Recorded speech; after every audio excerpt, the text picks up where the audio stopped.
আজ পাকিস্তানের ইসলামাবাদে শান্তি বৈঠকে বসতে চলেছে ইরান এবং আমেরিকা। আমেরিকা এবং ইরানের মধ্যে যুদ্ধবিরতি চলছে, কিন্তু এখনও মধ্যপ্রাচ্যের অবস্থা বেশ উত্তপ্ত। এখনও লেবাননের ওপর একের পর এক আক্রমণ চালিয়ে যাচ্ছে ইসরায়েল। লেবাননের আধিকারিকদের মতে ইসরায়েল হামলায় লেবাননের প্রায় 2000 জন মানুষ মারা গিয়েছেন, প্রায় 6300 জন মানুষ আহত হয়েছেন। যুদ্ধবিরতির পরও ইসরায়েল লেবাননের ওপর বোম ফেলছে। এই আক্রমণে নতুন করে 357 জন প্রাণ হারিয়েছেন। তবে তারই মধ্যে মঙ্গলবার ওয়াশিংটনে শান্তি আলোচনায় বসতে চলেছে ইসরায়েল এবং লেবানন দুই দেশ। আন্তর্জাতিক বিশ্লেষকেরা মনে করছেন এই আলোচনার পর পরিস্থিতি বদলে যেতে পারে, শান্তি আসতে পারে মধ্যপ্রাচ্যে। ইসরায়েল এবং লেবাননের মধ্যে যদিও সরাসরি কোনো কূটনৈতিক সম্পর্ক নেই, তবুও এমন পরিস্থিতিতে লেবাননের সঙ্গে ওয়াশিংটনের মাধ্যমে কথাবার্তা চালাচ্ছে ইসরায়েল।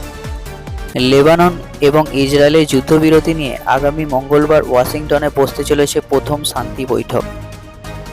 অন্যদিকে পাকিস্তানের ইসলামাবাদে আজ শান্তি বৈঠকে বসতে চলেছে ইরান ও আমেরিকা। এই বৈঠকে যোগ দেবেন আমেরিকার ভাইস প্রেসিডেন্ট জেডি ভ্যান্স। এদিকে শান্তি বৈঠক শুরুর আগে পেঁকে বসেছে ইরান। তাদের দাবি, তাদের দেওয়া শর্ত পূরণ না হলে আমেরিকার সাথে কোনো রকম আলোচনাতেই তারা আসবে না। সেই শর্তের মধ্যে উল্লেখযোগ্যভাবে লেবাননের যুদ্ধবিরতির বিষয়টিও রয়েছে। এছাড়াও তেহরানের তরফে জানানো হয়েছে তাদের বাজেয়াপ্ত করা সম্পদ অবিলম্বে ছেড়ে দিতে হবে। এই প্রসঙ্গে আমেরিকার ভাইস প্রেসিডেন্ট জেডি ভ্যান্স জানান, আমরা আলোচনার জন্য উন্মুখ হয়ে আছি। আমি মনে করি আলোচনার মাধ্যমে ইতিবাচক ফলাফল আসবে।